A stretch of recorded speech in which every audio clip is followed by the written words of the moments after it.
One of my clients was making less than $10,000 per month from their DM funnel in the month of November, but after implementing a system within 30 days, they were able to make $15,000 or plus days consistently, not once, not twice, but multiple times throughout the month, which resulted in them making over $187,000 GBP, which is also 237k USD in just a matter of 30 days. By the end of this video, you're going to learn 3 simple steps which you can replicate and potentially get similar results if and only if you can replicate it as same as I can do it, and you could kind of do the same as well. So without further ado, let's get into the steps that was done to get him to where he's at right now. So step number 1 is actually sales talent acquisition. So let's get a bit more understanding, a depth understanding on how it was before me coming in, right? So before, he had 3 sellers who were booking in a total of 2 calls per day with all the marketing that he was doing, right?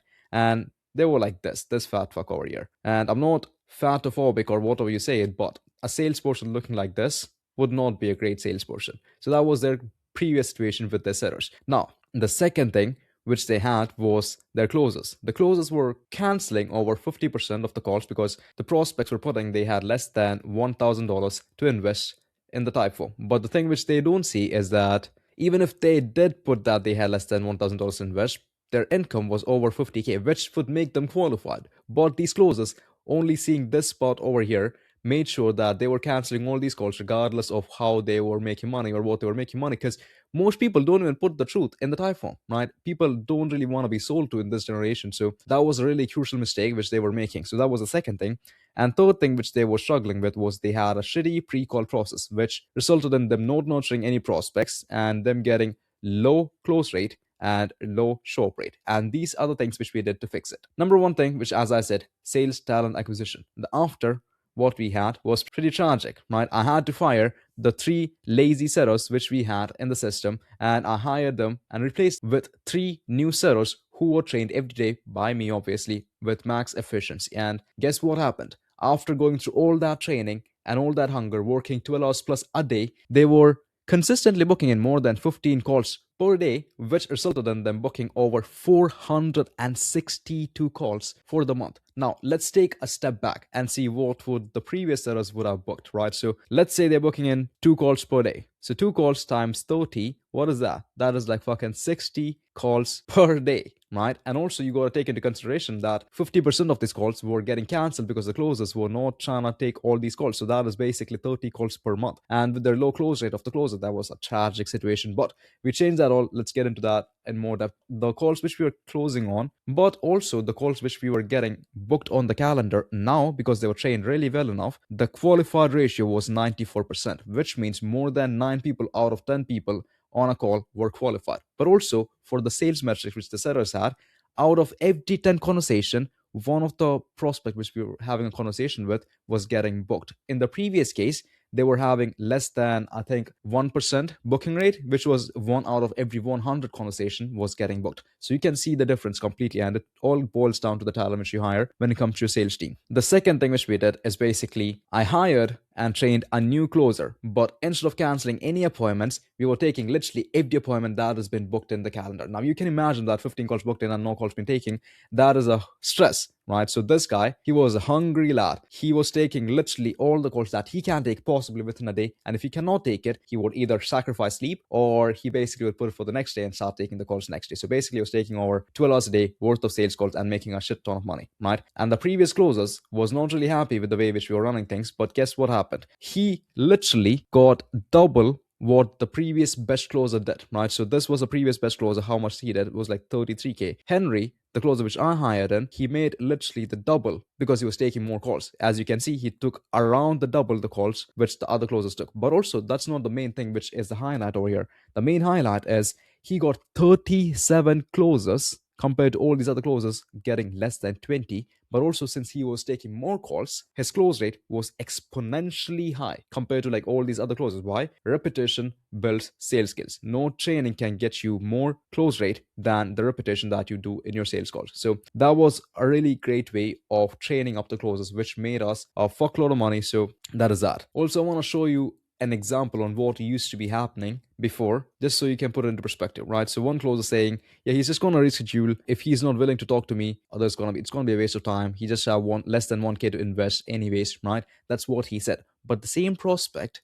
guess what happened when Henry took the call with the same prospect? He was piffed as in paid in full for $4,000 in just a matter of 45 minutes. The call was 45 minutes, right? The call, which would have been cancelled, actually ended up making us $4,000.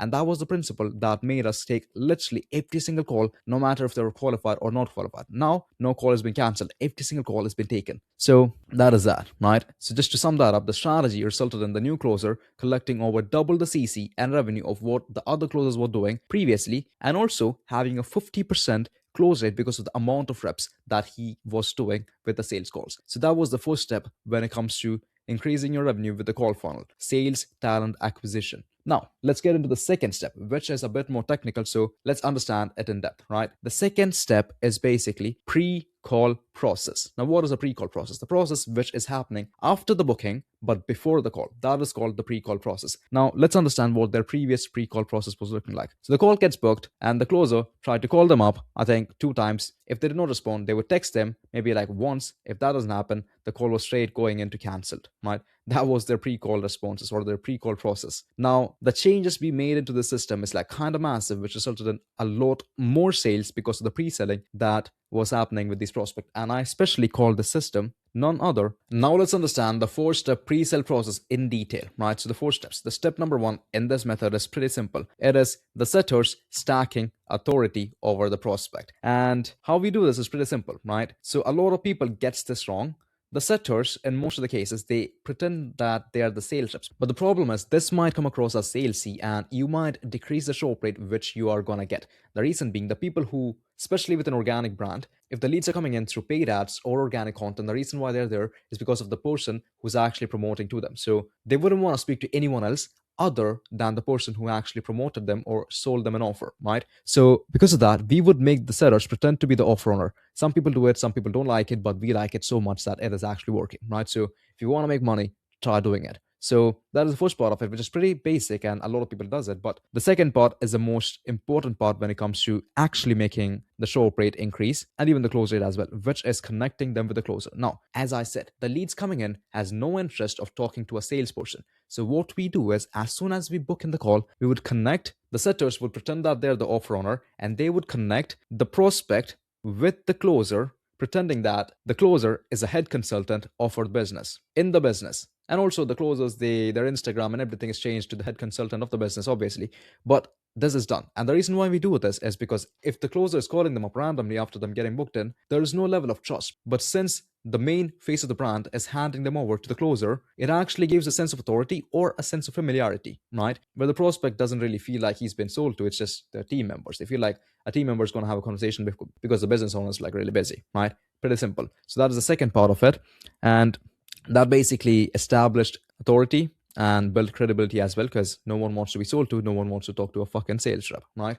So that was the main goal with that. Now, that was just the first step of this 4-step strategy. Now let's get into the second step. The second step, this is where it comes a bit more tactical. It might actually cost you a bit more money to do this, but I'm telling you, the metrics that adds up, if you have a good close rate and a good show up rate, this is going to be much more. This is going to drive much more revenue into your business. Now, the second part is actually a lead magnet incentive. Now, when I say lead magnet, a free lead magnet, a lot of people think free in their eyes means shit, which is not the case. Free is not equal to shit, right? What free does to a prospect is that people judge what the product is going to look like based on the free value that they get, right? If they get a bad free value, then guess what they're going to think? The product in their eyes is going to be what? It's going to be shit. That's what they're going to think. So what we did was really tactical, and we offered a great lead magnet that is going to incentivize them to show up to the call. And I'll give you an example of what we did, right?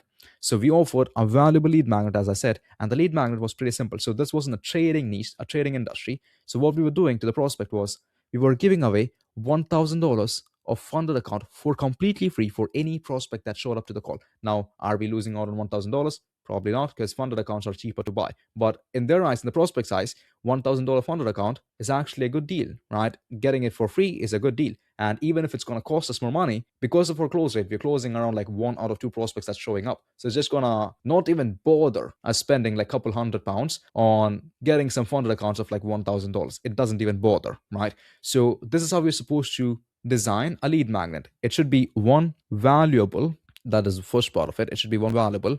And number two, it should be relevant to the prospect, what the problem that they're trying to solve. And number three, it should not be shit, right? It should not be shit. So these are the 3 principles which you have to follow when it comes to giving out a free lead magnet. Since that is done, what happens? So when we try doing that, we had a massive increase in show rate, which came from, I think, around 40% to around 65 to 70% show rate when it comes to implementing this system. And the next part is a bit more tactical, right? And a lot of people, I don't see them doing this stuff as well, which is sending personalized Loom videos. Now, sending personalized Loom videos, it comes in structures, right? It comes in steps. Now, sending personalized Loom videos, people would think that it's going to be basically sending like a pre-recorded video for the same prospects multiple times, but that's not how it goes, right? We're going to make it personalized to the prospect which they're talking to, which could take a little bit more time from the closer's end, but it's always worth it. Why? Because it nurtures them with a level of personality, right? And this is exactly how we do it. I'm not going to go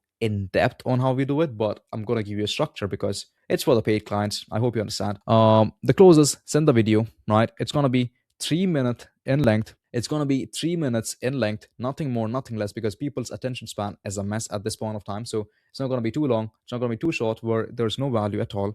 And it's going to be personalized content, number 4.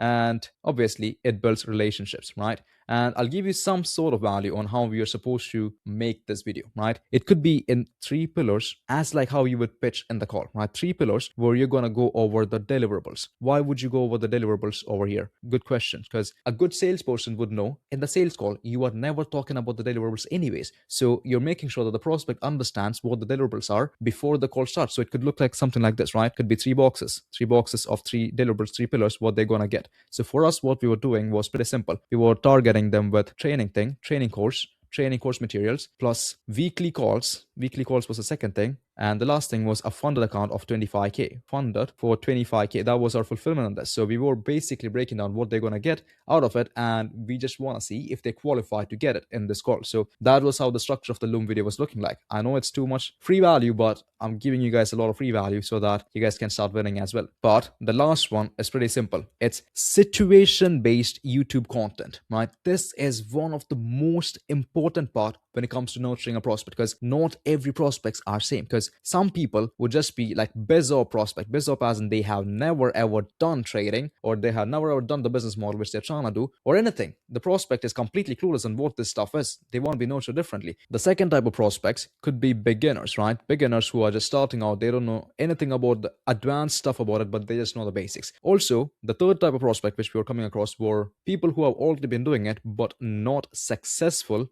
by doing it, but has been doing it for a long time. So basically unprofitable traders in this situation. Like there are people who are doing good, right? So for these people, we're getting on a target where they go from good to great, right? So we should be making personalized Loom videos for each type of prospects that is going to be coming into the system. So let's understand it a bit more in depth, right? So it's going to be tailored videos, as I said, specific to prospect situation. This was the 4 types of videos which we made. And I do feel like if you're selling an info product, these are the only 4 types of videos you would ever need, right? So the first part is going to be a YouTube video explaining on how to break into the space. So for us, it was how to break into trading and start making some money with trading as a beginner, right? The next one is going to be the second one, which is basically for beginners who just started, knows a bit, but don't know the advanced strategy. So it's going to be people recently getting into trading on how to be profitable on every single day, or how to break even without taking a loss. That's going to be the second one.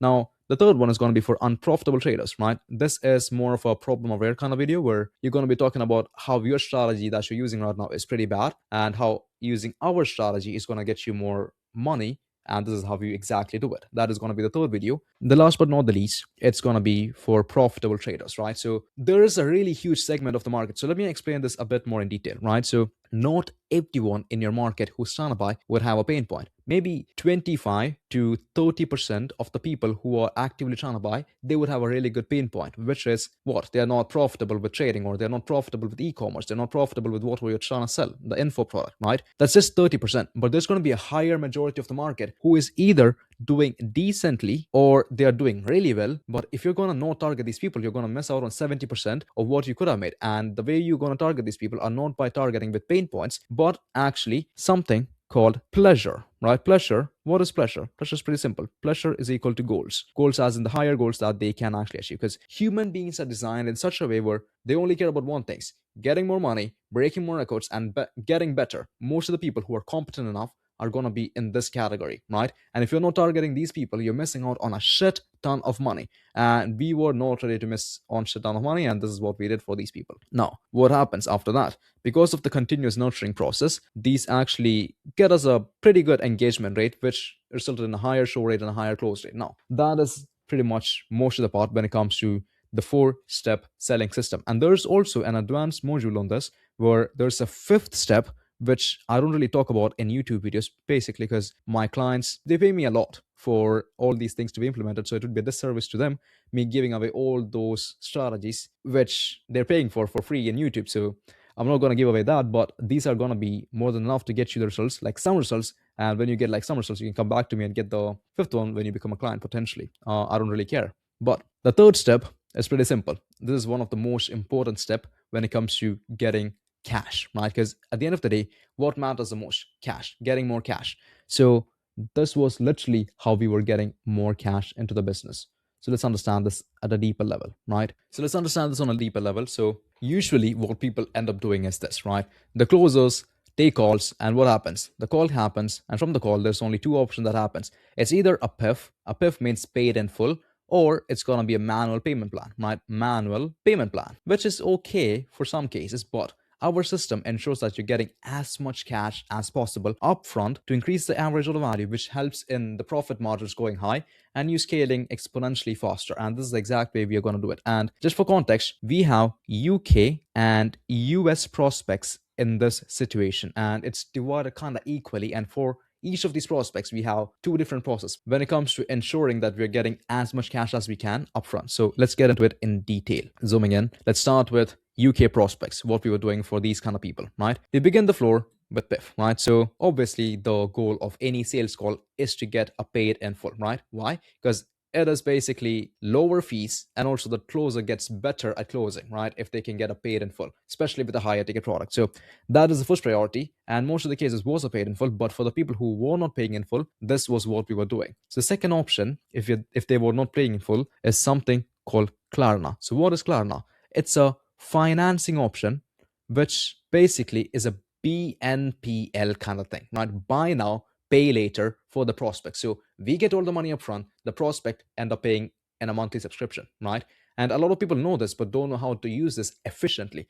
So next we're going to break down how we were using it efficiently for making as much money as possible. So for context, our ticket price was around $4,000, right? It was $4,000. So in GBP, that's around however you put that symbol, I don't know how to put that symbol, but £3,000. That's how much the worth was for our program, which we were selling, right? We use something called either the double Klarna strategy or the hybrid Klarna strategy with ClearPay. So let's understand it on a deeper level. So first priority for this strategy was always double Klarna. So how we do double Klarna is in this simple way, right? So double Klarna. One thing you got to understand is 2K GBP is the maximum amount that a UK prospect can get financed with one link with their credit score, right?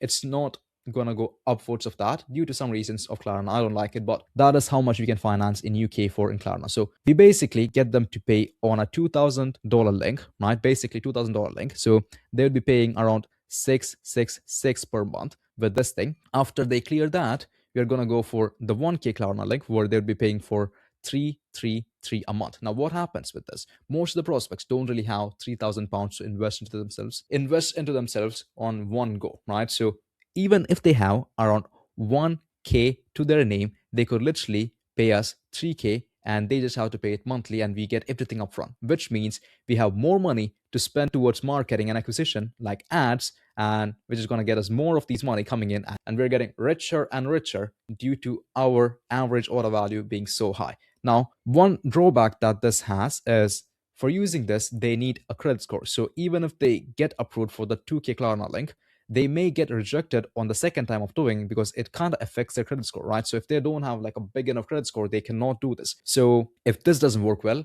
what we do is obviously we get the 2K first because we want to collect as much cash as possible upfront. We go for the second option, which is ClearPay. So we do the first one with Klarna, obviously, right? This is a hybrid, by the way, the second strategy. And the 1K we're going to get by something called ClearPay. Now, what is ClearPay? It is another financing option, which is not Klarna, still available in the UK. And if you kind of get rejected with Klarna the second time, usually you get approved by ClearPay if you can't apply for it. So these are some insider knowledge that no one talks about, but gets us a lot of money in upfront cash collected. Now, there are some cases where even this fails. Even though this is the ultimate upfront cash collection strategy, there are some instances where this would fail, and the failure would occur mainly due to something called CS. What is that? CS is credit score of the prospect. So if the prospect's credit score is below 650, it's going to be a bad thing to have, right? They don't usually get approved if the credit score is worse than 650. So, or even sometimes 700 to be fair. So we use something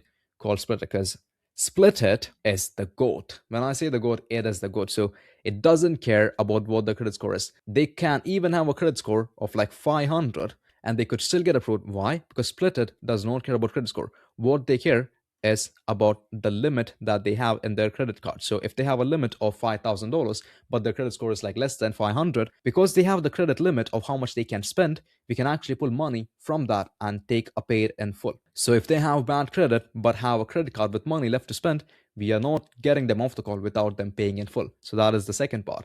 And after that, if they have like no credit card, then it's basically a dead prospect, right? So we go for a manual payment plan if they can afford it. And if they can't even afford that, we practically go for a downsell. So downsell is pretty simple. It's like a whatever product. Whatever money you have, you give us, we're going to give you something that has no fulfillment. So that also ensures that the cash collection is at maximum. And the second part is pretty simple for US prospect. US is a great country, right? So for these people, Klarna has a limit of $10,000, I assume. It was $10,000 for the limit of Klarna. So basically, we first go for the PIF. Obviously, if they cannot PIF, we just do single Klarna link for like $4,000. And usually, since they're like US prospects, they usually get approved really quickly with Klarna. If they don't get approved for Klarna, we basically go for something called Affirm, and it just do the same thing, right? So the next option after Klarna is Affirm, right? As I said, Affirm's the same thing, with a bit more higher fees, and a lot of people get rejected if their credit score is like low, but that's the next option. And if that doesn't work, we basically go for the same thing as we said, Split It, no credit score required, just a credit card. We do that. And lastly, if it doesn't work, same thing, manual payment plan. And that doesn't work, we go for the whatever money you got pay us kind of downsell, right? That over there is the entire playbook which we use to scale that client from literally doing less than $10,000 per month from the DM funnel to over 237K, over $237,000 in just a matter of 30 days. And we are continuously scaling and we are making more money. So now, since you got all this value, I have a proposition for you. If you're a business owner who is doing at least over $10,000, book in a call with me from the link which I have below in the description, because I could go through your funnel and see if I can help you with it. If I can help you, I can offer you a solution where you could benefit from it a lot. And if you're doing anywhere over 100K a month, you could potentially apply for being one of our done for you clients, where we do the exact thing which we do over here, but for you, where you're not working anything. Now, if you watched it up until now, I hope you enjoyed it a lot, and I have an offer for you as well. If you're a business owner running a high-ticket business, no matter if it's an info product, a SaaS product, or whatever it may be, I want you to go to the description and click the link below to book a call with me, where we could potentially discuss how I can implement the whole system for you, completely done for you, hands off. Or worst case scenario, I could just audit your funnel and give you a game plan, which you could use it to implement it on yourself and make more money. So the worst case scenario is not that bad. So don't waste time, go book in a call before the slot fills up.